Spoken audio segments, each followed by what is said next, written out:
So, I was just up and I had just finished watching an episode of Abby Phillips' News Night. I love her show because I love that people sit around with different voices and they discuss different opinions and they discuss things in the world.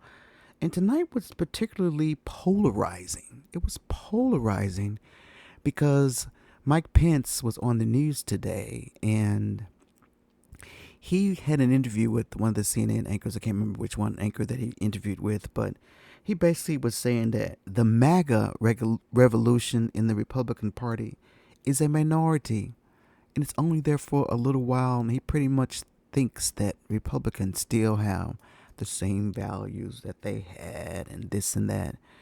And so that was the point of discussion.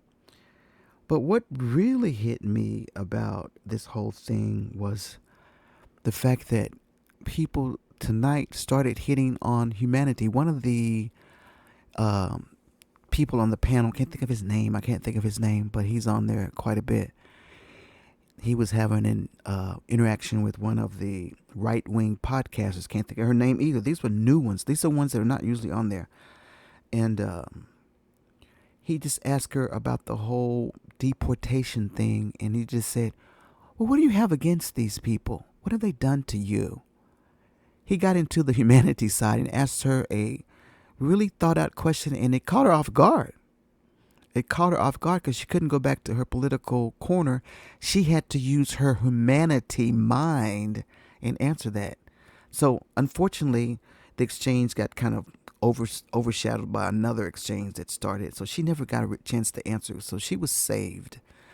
But the fact of the matter that this deal went to a place where they started questioning who people were.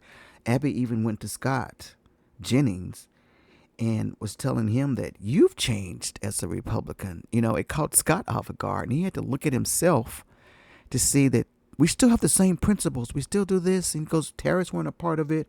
And so he was trying to really just validate that he was not MAGA and that the Republican Party was just changing. So it was a very good conversation, and it had me just captivated because I think they got to the root of some things that they didn't know about themselves. And maybe they're going to go home and think about some things, all around.